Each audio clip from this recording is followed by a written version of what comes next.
Hi, I'm Eirini. Hello, Eirini. Yeah, good. For this film, what do you think is the best thing about it, and why should people go and watch it? It's a wonderful celebration of love, romance, music, comedy, and obviously we've got this juggernaut of musical wonder. That's not him, that's my agent. Who'll be interested to be referred to as a juggernaut. No, this juggernaut of music, of wonderful melodies, some of the world's greatest melodies. And we have this guy, Himesh Patel, and Lily James, and Ed Sheeran, and all these great actors. And what he does, Himesh, in the middle of all this wonderful cast, is he presents these musical songs to you again in a way that makes you, like the plot suggests, you think you're hearing them for the first time, but you're not, obviously, you know them. So you feel like it's both strange and yet familiar at the same time. And I think great music is like that. You hear great music, you think, it's almost like you've heard it before. Yeah. And certainly Paul thought that when he wrote yesterday. He woke up and wrote it, and he imagined that he'd stolen it from somewhere, that he'd heard it before, but it's not. It's a completely original piece of work.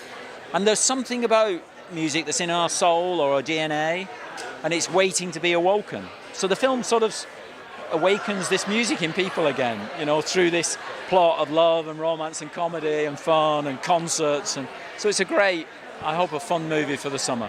I know.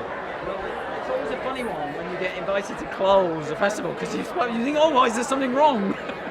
Because it's clearly going from strength to strength. No, it's a great honour, a really great honour. And I'm a very special connection with New York because my daughter lives here and has done since she came to college here, and she lives here and will probably settle for her life here, I think. So I come and stay a lot, love this city, and so to close its premiere film festival is obviously rather special. So yeah, very, very pleased. Well, it's always wonderful, you know, you've kind of, but you get to a point where you've seen it far too many times, and the thing it needs is fresh air, and that fresh air is people, and you know, their reactions to it, and some will, you know, and they'll vary, and that's always a good thing, and that's the fresh air that comes to a film, and it changes films as well.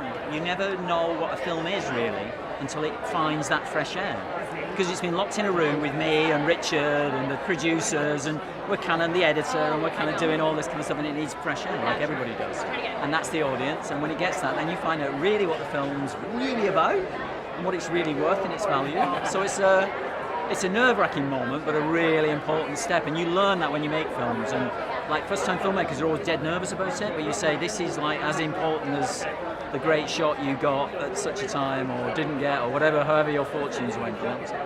He's somewhat, I call him, and he's not able to reply to this, which is a good thing, because Rich has got to reply for everything really. He's a writer, and you would expect him to. I call him the poet laureate of romance and comedy in Britain, and I've always admired him, and people find that strange sometimes because the kind of films I've made, but actually his writing he's underestimated, I think, because he does focus on romance and comedy by his natural inclination, but he's certainly one of our most important writers. So to get the chance to work with him, it's a bit like me working with, I was very fortunate again with Universal to work with Aaron Sorkin, who's arguably one of your most important writers. So to work with writers like that is a real gift, you know, and I was brought up on the values of good writing and the importance of writers. So it's great to be able to fulfill that with someone who's, I think, of an equivalent status to Sorkin in Britain is Richard Curtis. Well, that changes like every 5 minutes, especially when you're working on something like this. But weirdly, I have this thing where there's the last 40 seconds of Hello Goodbye. I have this weird thing about songs, is that if you listen to, there's a Talking Heads song called Found a Job. The last 2 minutes, 40 seconds of that are just bliss. The last 40 seconds of Hello Goodbye are just like heaven. So there is heaven for me. But there's a few others that are featured in the film as well. Well, this will sound very pretentious, and because we haven't really, science can't back it up yet, but music is buried in our DNA, all of us. And it's when you hear a great song, you feel like you've heard it before. You just go, of course. You just go, that is a wonderful song. I mean, it's part of it. I think it's buried inside us as part of us. And it's like a belief system culture that we hang on to. There's all sorts of belief systems, money, religion, war, all these kind of things. Culture is the one that doesn't fight for itself, you know, but it's the most important of all, I think. And a key part of that is music, and it is already in us, really.